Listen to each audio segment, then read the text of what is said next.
guys, magandang araw po sa inyong lahat. Ito naman po ang kaibigan niyo si Jake. Sa video natin ngayon ay pag-usapan po natin ang pagka-hospital ni Miss Claudine Barreto dahil po sa depresyon. Alam ko guys, iba sa atin natatawa kung pag-uusapan ang depresyon, no, sa buhay ng tao. Pero sa totoo lang guys, ito po ay isang seryosong usapin at seryosong sakit na tinatamaan halos lahat ng mga tao sa mundo. Kung bago lang kayo sa channel ko at gusto niyo ang video na ito, paki-like lang po, share, and huwag kalimutang mag-subscribe. Sa balitang ito, si Claudine daw ay naras hospital over depression. Actress Claudine Barreto revealed she was rushed to the hospital after struggling with depression. Yes, this is what depression looks like. So please don't judge. We all need more love and compassion, she wrote on her Instagram. Fans quickly flooded her post with support, sending prayers and hugs. Hope you bounce back soon. One wrote, another added, laban lang Claudine, marami pa rin mga taong sumusuporta at ang mamahal sa iyo. Sa totoo lang guys, no, kahit ako, hindi ko naman matawag na depression na sobra, pero may one time din in my life ay na-depress din ako. Wala akong trabaho, bata pa ako, nagkakaproblema ang family, broken relationship, hindi ko na-reach ang mga goals ko during that time. Mga years siguro, 1999 up to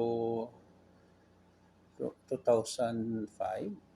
Grabe guys, minsan guys, naisip ko mag-suicide. Kaso lang, kung isipin ko ganun, masama eh. Nalungkot ako, pumapasok ako sa room ko, umiiyak, natutulog, before matulog, umiiyak. I'm asking God, questioning His wisdom, bakit ganito Lord nangyayari sa akin? I blaming Him, mga tao.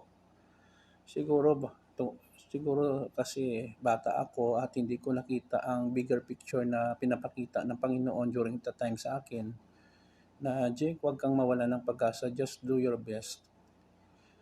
Kasi hindi ka naman pinapabayaan ng Diyos. So ito nangyari kay Miss Claudine Barreto, nakakalungkot din na kahit sikat siya na artista, well hindi naman masyadong sikat, kilalang artista, may pera, may mga kapatid na sikat, mayaman, ay nagkakadanas din ng depression. Life is very cruel, to think of it guys. Dapat lang tayo makahanap ng mga taong sumusuporta din sa atin. Hindi natin kaya mag-isa guys, sa totoo lang, at manalangin sa Diyos. Yun po ang ating sandata para labanan ang depression. Huwag natin siyang husgahan kasi lahat naman ng tayo ay nakakamali, no? So sabi nga ni Maricon Dasig, depression starts when you feel on things doesn't work, but it's up to you how to handle it by accepting the truth. We have to face our own reality in life, surrender to God.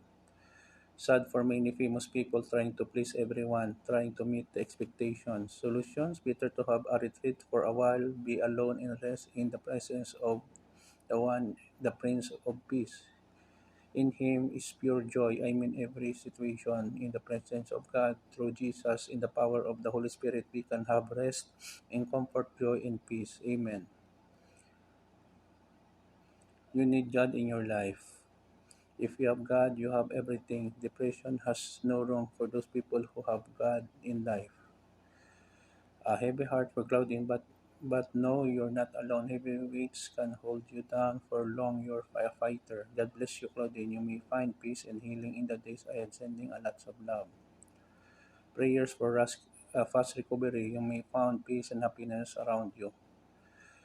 Let us pray guys, no, na makarecover po si Miss Claudine Barreto sa kanyang depression na dinadanas. Kahapon nakita ko with Ate Kate Barrios, nandyan siya eh. May video sila, so medyo masaya siya. I'm happy that she quite recovering, no?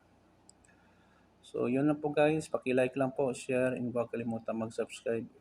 Leave kayo ng comment guys kung ano masasabi nyo dito sa pagkadanas ng depression ni Miss Claudine Barreto.